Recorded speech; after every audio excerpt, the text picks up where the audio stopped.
Welcome to the Private Practice with Soul podcast. My name is Dr. Brooklyn Storme, and I help private practice owners align their business back with their soul's calling, with their big vision and with their soul's purpose. Unlike other private practice coaches, I've traveled the world in search of spiritual resources, spiritual tools, education and information so that you can have the transformation that your soul desires and needs so that you can up-level your business. How much fun is this? I love it so much. Guys, if you're not already a member of the Private Practice Monthly Mentorship Group, please check out the show notes. I would love for you to be there. In the meantime, thank you so much for pushing play today. Let's begin. Good morning, everybody. Happy Saturday. Brooklyn here. I hope that you're all having a gorgeous start to the weekend, and big shout out to everybody in the Australian Counsellors in Private Practice online group for all of their beautiful wins and shares and stories that came through yesterday. They were just so beautiful. So every Friday we celebrate the wins that we're experiencing in private practice, and it is so nice to see as the group has grown. It's nearly 1,000 members now. I'm so blessed to be able to be connected with so many people in our industry who share our values and who are all at different stages of business and who get it, And do you know what? When we first started talking about our wins, it was very quiet in the group. We had a few people share their wins, but as the group's been growing and as we've sort of been establishing our norms in the group, it is just a beautiful thread to participate in and to watch every single Friday. It's one of the highlights of my week because I love seeing everybody support each other. It's just so touching. It's really beautiful. I can honestly say, even though I created that group, I can honestly say that I don't think I've ever been in a group for counsellors that is so supportive. Everybody just gets in there and helps each other. And, I am able to just trust the people in the group, the beautiful souls in that group, to support each other. And I don't have to be like a helicopter mum, watching everything. It's just so refreshing. Unlike some other groups where they can be a little bit brutal sometimes. I think we've all experienced that. The feedback that I get every single week from our one is that, people just love the vibe and they're all just doing so well. And you know what? It's really inspiring to see, because when people are sharing their wins, other people are saying, wow, so it is possible for me too. And then, a couple of weeks later, they're sharing a win on something they didn't think was possible until somebody else shared it a few weeks prior. It's just that kind of, and you can go back and you can see everybody's journeys and see where they were, a couple of months ago and where they are now, and people signing leases and filling diaries and getting referrals off Psychology Today and nailing their niche and organising their messaging and simplifying their marketing and just falling in love with the practice of practice. It's just the best. It puts me in such a good mood every single day. I mean, for people who work with me, they know I come to all my meetings sort of so excited because I just love what I do, and I have to really be intentional about, calming down. But on this podcast, I just like to be myself, and I'm just so excited about it. So what I wanted to talk into today was this idea of the shadow. And the shadow has come up because, well, you know me, I love. If you haven't read it yet, it's called The Red Book by Carl Jung. And it is quite a book. I think I paid $500 for this book. I'm not even joking. It's a very expensive book. Well, to me, $500 for a book is expensive, but totally worth it. The book, I also got the reader. I'll tell you why in a minute. So I've had the book for about 2 years now, and the book is the size of almost a poster. it's that big. It's like a big coffee table book, and it's divided into halves. And the first half is all the original red book, okay? But because it's written in another language, they then go and translate it in the second half of the book. And what I really love about that is you get to experience everything without interpretation, sort of word for word. But the other thing that I really love is you get to follow Jung's journey through his exploration of consciousness and through his exploration of his own shadow. Yep.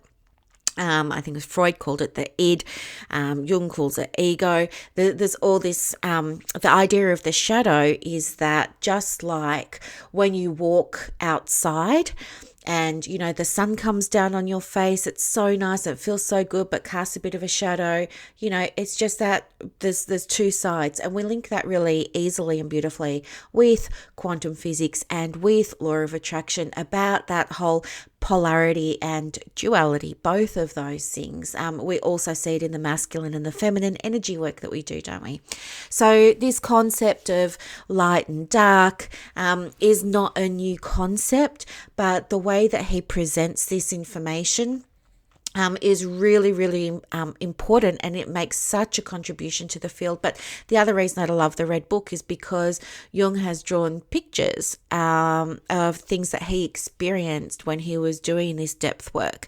And some of these pictures are just so moving. And if you can go to the library at your uni and have a look at this book, you absolutely should. I'm not sure if you can flip through some pages online, but yeah, absolutely, if you love Jung's work and archetypes and depth consciousness and all of that sort of jazz, absolutely go and check it out. So it's from this space that I want to talk with you about the shadow values, because we are in a stage now where most of us should have completed our business plan for the next quarter, so from January to March. But for those of you who like to do it over your Christmas break, that will be coming up for you, I would say, within the next 7 to 10 days. So I want to explain to you a really important tool for improving the manifestation of the goals that you want to experience in your private practice next year. And that is through, these shadow values. And why is that important? Well, shadow values are very important because they contribute just as much as our regular values to whether or not we are going to achieve our goals for the business, whether they're money goals or whether they're altruistic goals, whether they're goals around serving a certain number of clients or a certain demographic, etc., etc. So that's why it's really important to understand them. So what I want you to take away from today's episode is that yes, when you map out your plan for your next quarter or your, 2022, I want you to think about your values and use those as your North Star, but also reflect on the shadow values because they contribute just as much to those outcomes, as I said. So what's a shadow value? Well, like anything, we have the light and the dark, the good and the bad, the up and the down, the left and the right. So shadow values, Jung describes as values that we can feel guilt about or that we can feel shame about for all kinds of reasons. But when I think about my own shadow values, it's like, it's kind of not cool to say these things out loud. And so I don't say them out loud. And we all have them. And I'm going to list what they are so that you can see what sort of sticks out in your mind and what you relate to as well. But generally we don't talk about them because it's not accepted, or we judge ourselves and we think that it's not okay for us to say this stuff out loud, or because we've been conditioned through the work that we do, to present ourselves in a certain way. But here's what I think. I think one of my absolute values is to be authentic and to be true with you. And so for that reason, I'm going to explain what the shadow values are, because there's a list. and I'll go through them all, and then I'll share with you what my shadow values are. And the reason that I'm going to do that is to show you that it's totally safe to identify with your shadow values. You do not have to talk about your shadow values on social media. Don't freak out. You don't have to talk about them in any of our conversations or any of the groups that you and I are in. But I want you to be able to do this work privately, because it's very, very powerful. Other coaches for private practice do not teach this, and my highest intention is to support you all in creating a successful for you private practice. So that's why I'm going to share it. And the reason that I'm going to be vulnerable with you and share my shadow values is because I want you to have a sort of a worked example, if you like, of what it looks like and how they play out. All right. So all in the spirit of non-judgment. But in saying that, yes, I trust you're not going to judge me. But the other thing is, I kind of don't care if you judge me, because I feel fine within myself. So your judgment can't hurt me. Do you like that? Okay, that I can say stuff like that and have a bit of a giggle about it, because I had to do a lot of work on myself to feel free of judgment. And if you're somebody who still gets a little bit concerned about being judged or criticized, do not worry. I was there too. The quick and dirty version of how I came to be, what's the word? I want to say safe, but that's not what I mean. Immune to judgment, or like it doesn't affect me anymore, is because I started really connecting in with that inner guidance or higher self, and I know what I'm doing is right for me. I know what I'm doing is aligned with who I am. I know I'm not everyone's cup of tea, but I know I'm also other people's cup of tea. And that's totally fine, and I get that. I also know that when other people make judgments, a lot of the time it's more about them than it is about me. Some of the approaches that I use to supporting people in creating a private practice go against the norm, and that triggers things in some people.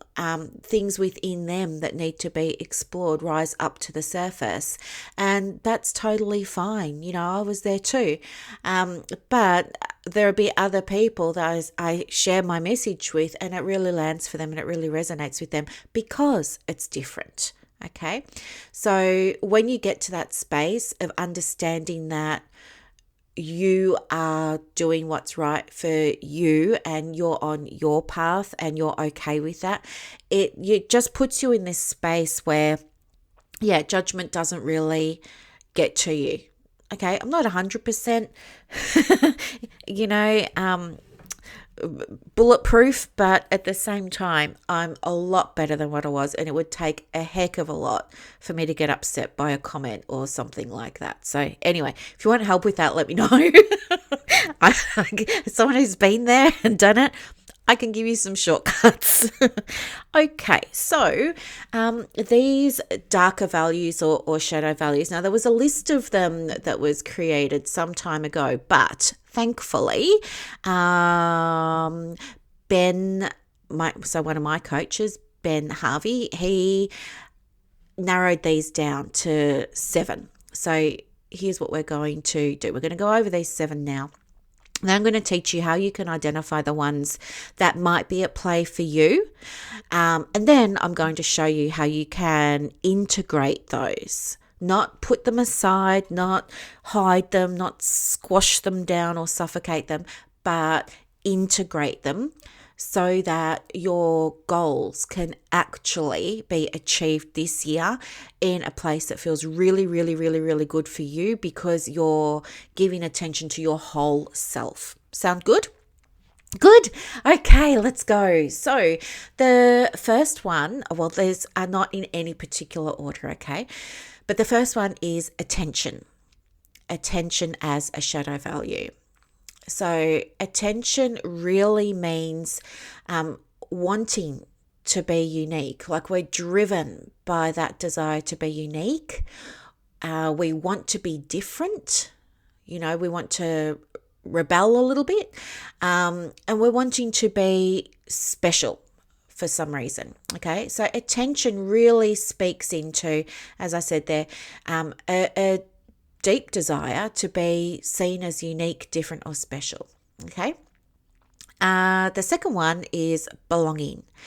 And belonging means being accepted by, being connected to others, feeling as though you're part of something, feeling as though you're making this big contribution, feeling as though you're not alone, feeling as if you're part of a group, maybe even part of a community, part of a bigger family. Okay.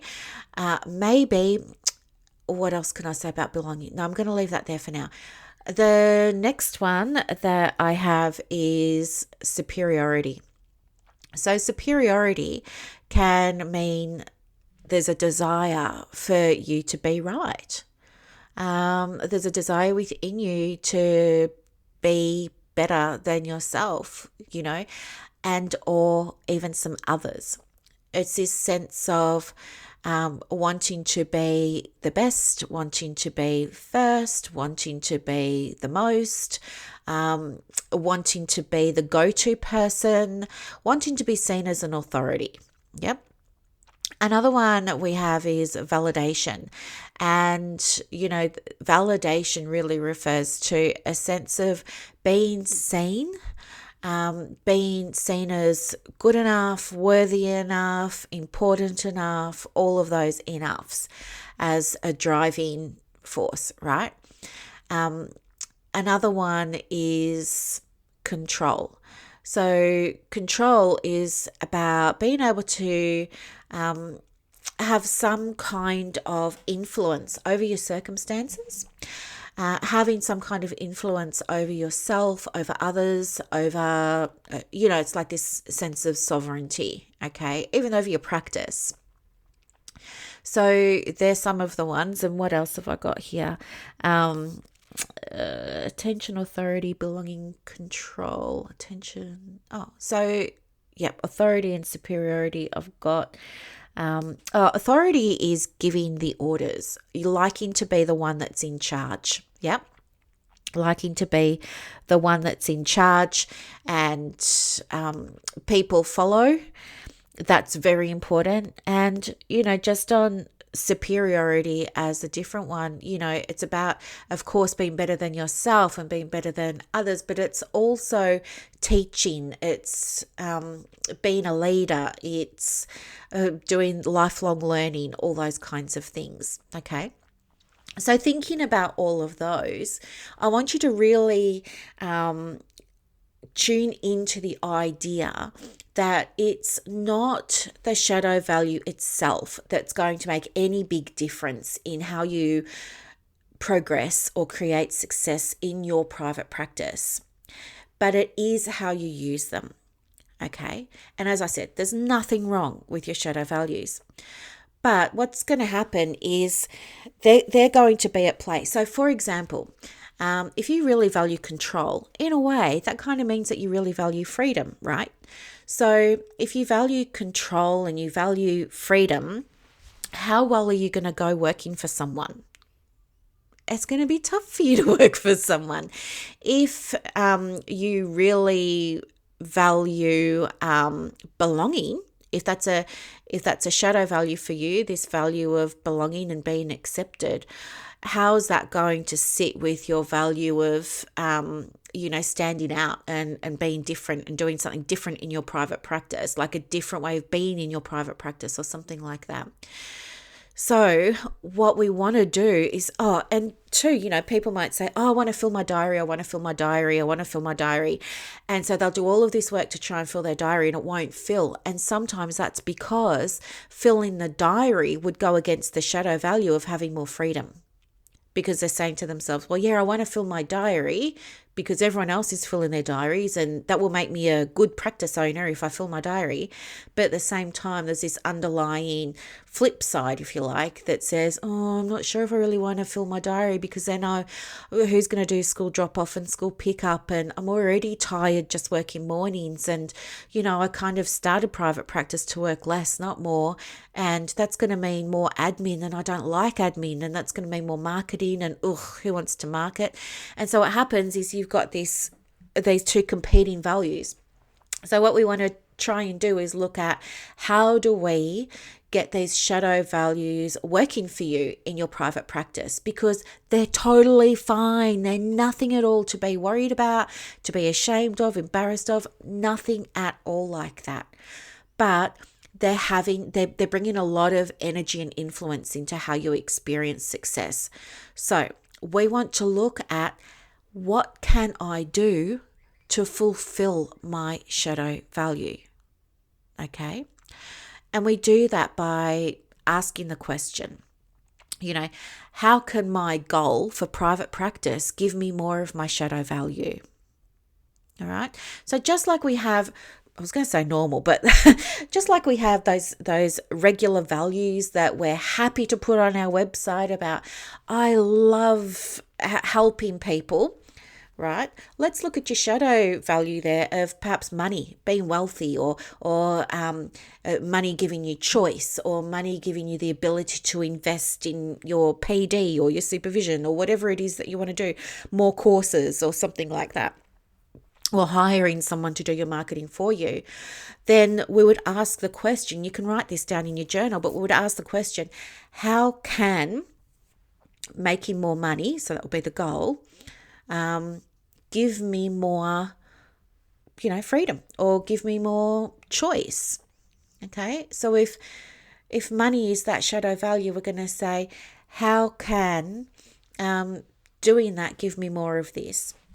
And then what we're going to do is we are going to do a couple of things. So first off, what I want you to do is really think about the main goal, the dominant goal that you have for your private practice.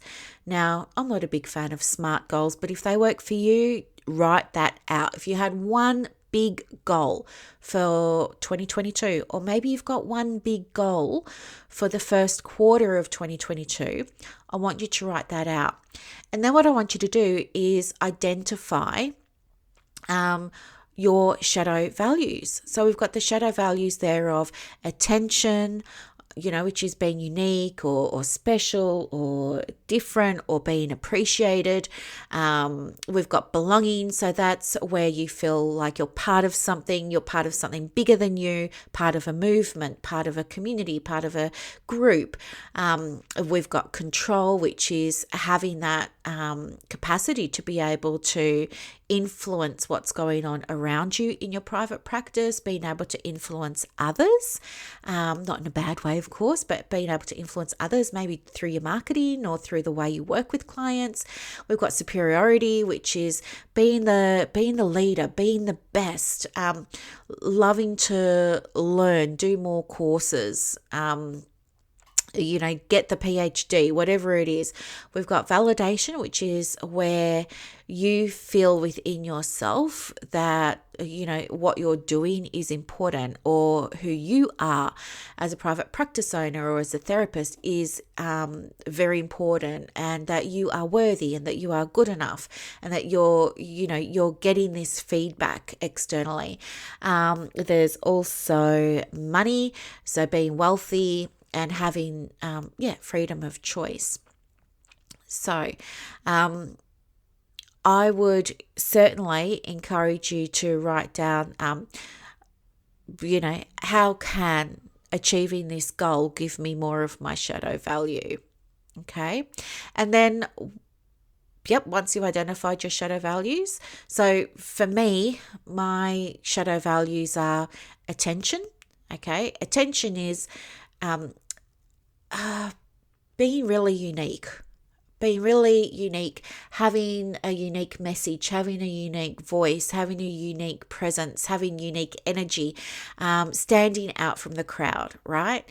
So and maybe my goal is to work with more people as their coach for private practice. So I would ask myself, how can working with more people as their coach in private practice give me more attention, right? How can working with them give me more attention, make me feel different, make me feel special, right? Well, it would make me feel special because I'm getting to have deeper relationships with them, and I thrive on deeper relationships rather than superficial ones. I get to be seen as unique because they are only working with me. They don't have 6 other coaches that they're working with at the time. They see me as different because the way that I work is a little bit different, etc., etc. And that all feels really, really good to me. One of my other ones is I really love control, right? And control for me is being able to choose how I want my diary to look, choosing what types of clients I want to work with and not, choosing what my fee is going to be, choosing if I take holidays or not, choosing, well, of course I'm going to take holidays, choosing the way that I work, having choice and flexibility and freedom, right? So I'm going to ask myself, how can working with more coaching clients give me more control? How can that give me more ability to influence my circumstances? Well, I can do that because I can say to them, hey, here's when I'm available. And that feels really good to me, to work when I'm available and to work when it's congruent with my energy, because I don't want to be showing up for my clients when I'm tired or depleted or drained. So I'm going to open up my diaries in the morning and work with those beautiful men and women in the morning, right? So that feels really, really good for me.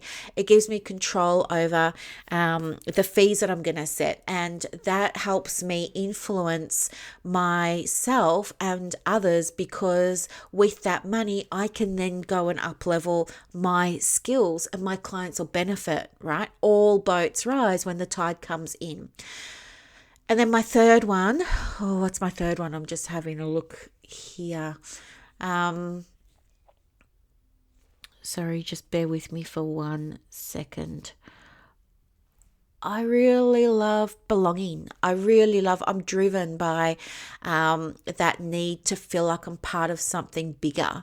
Like for me, it's been part of a community, but for me, it goes beyond that. It's about creating a movement.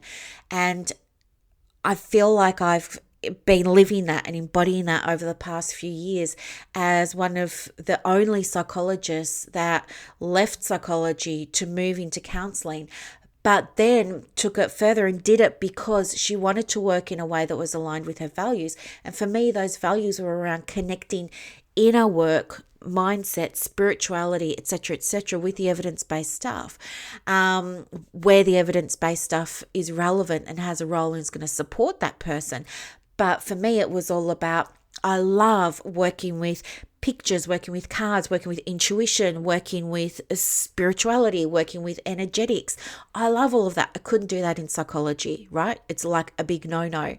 So for me to come here into this space with 20 plus years of psychology behind me as a doctor of psychology, to come into this space and do it my way, with all that knowledge in my back pocket, and with all of this knowing now that this is who I am, this is how I'm meant to work, and showing other psychologists, hey, you can leave psychology and come and start a private practice doing what you want to do in the way that you want to do it.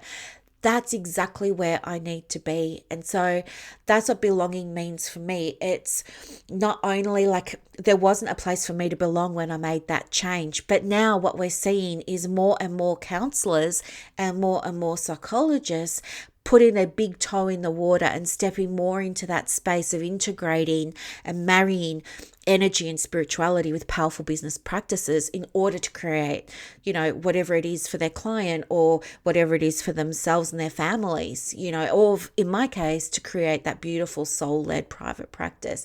And I feel like I have contributed a lot to normalizing this and making it okay and bringing it into the mainstream in our world, right? In the world of counseling and mental health and what we do.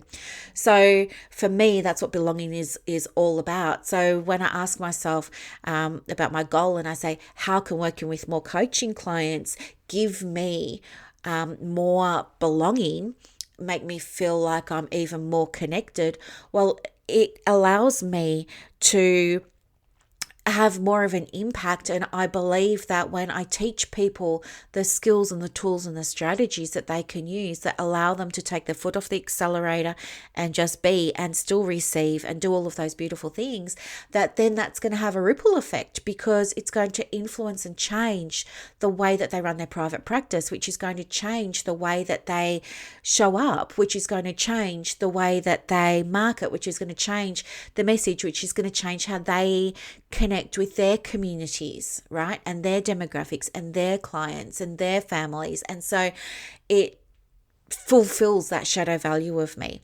But I'm not going to write on my website, hey, I really value authenticity and I really value attention and control and superiority. So do you see what I'm saying? Like, they're not values you're going to go posting about, but they're values that are the flip side of other values that we've got that have just as much influence over how we show up in creating a successful for us private practice.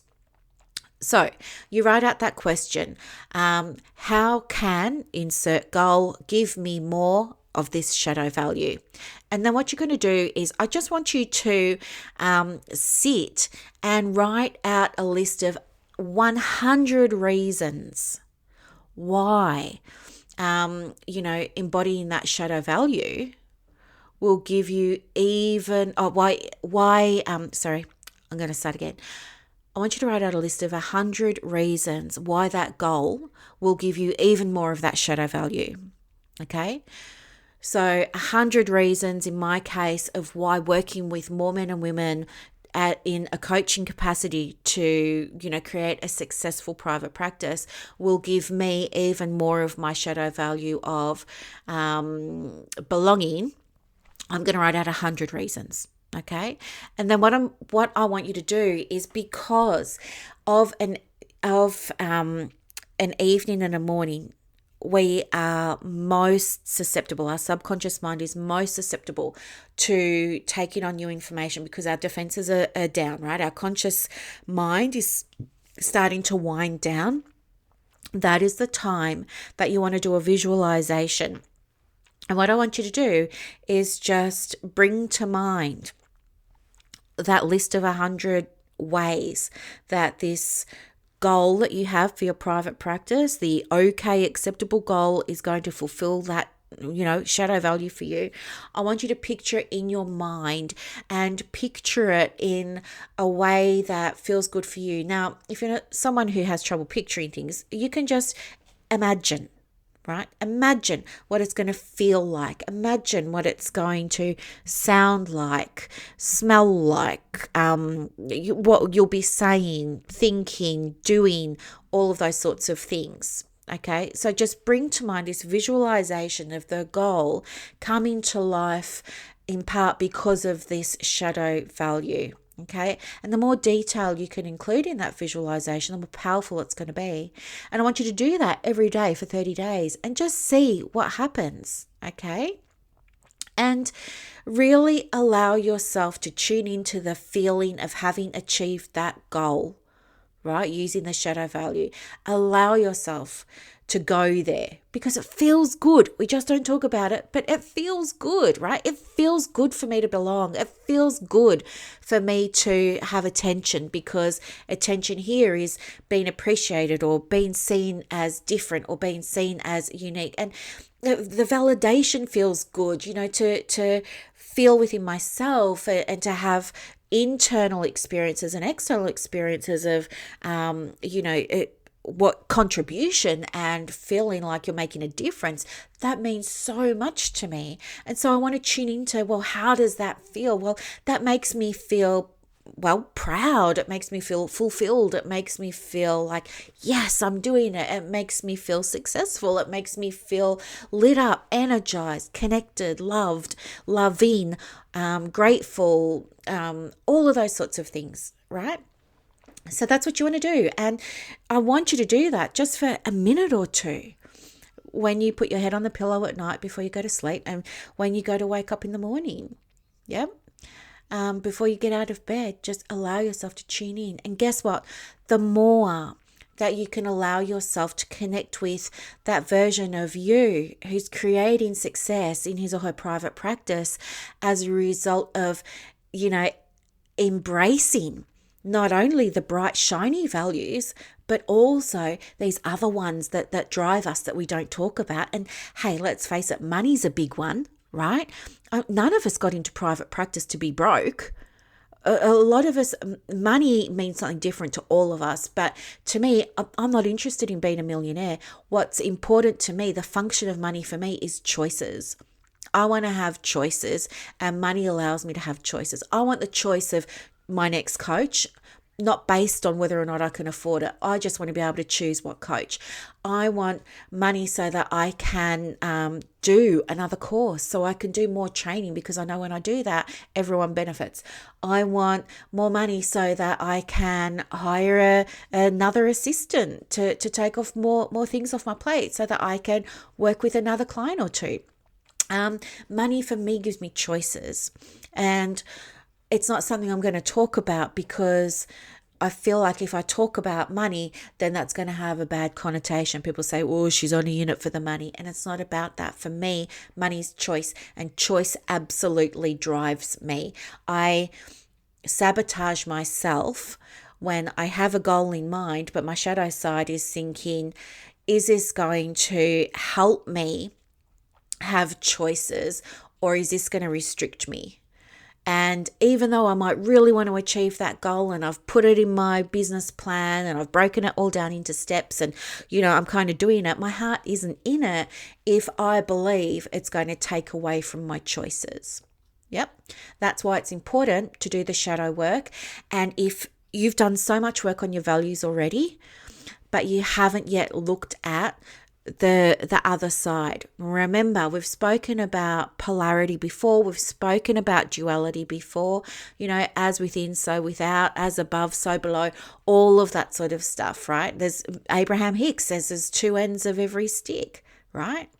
So we have to look at the other end of your stick so that we can allow it in, and we can look at how can we make this work for us. Okay, so that's what I want you to do. I want you to identify which of those shadow values resonate with you, especially when it comes to your private practice. Now, values are values. They're not restricted to your private practice. They're going to show up in your personal life, in your friendships at home, or all of those other sectors of your life. And there's nothing, please, I do not want you to feel shame or guilt about these. Nobody's seeing what you're writing down. This is just an exercise for you, but it's so important that we connect these shadow values with your goals so that those goals become more achievable, more powerful, and we're going to help you experience that success that is divinely yours in your private practice. Okay? So you're going to identify your values. You're going to ask, how can my insert private practice goal give me more of my insert shadow value? And then for each of those, you're going to write down, for each value, you're going to write down 100 ways, all right? 100 ways that goal is going to give you more of that shadow value. And then at night and in the morning, when you go to bed and before you get up, you're just going to tune into that. Tune in means give it awareness, give it attention, allow yourself to connect in with it, with your five senses, embody the feeling of having it, and then get up and go about your day. And I want you to do that for 30 days and then come back and let me know how it all went. Sound good? I know, it's so much fun. I love this stuff so much. I love it so much. Okay, and what else did I want to tell you? Oh, today is day 1 of 12 days of Christmas. So if you'll scroll down to the show notes, you will be able to tap the link for the day 1 giveaway. I hope that you love it. Some of you, I think, may have it already, but there's a lot of you that don't. So you can jump down and grab that. And every single day, there's going to be something else coming your way. I know, it's so much fun. I love it so much. Can you believe we get to do this? Ugh. It's just the best. All right, have a beautiful Saturday, everyone, and enjoy your weekend. And I'll talk to you on Wednesday. Bye.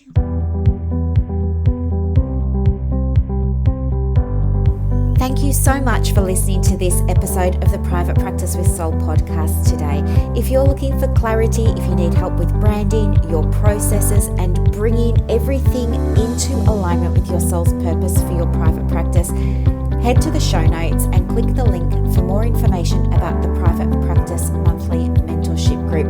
You are going to love it. I can't wait to see you in there. Thanks so much for listening. Bye.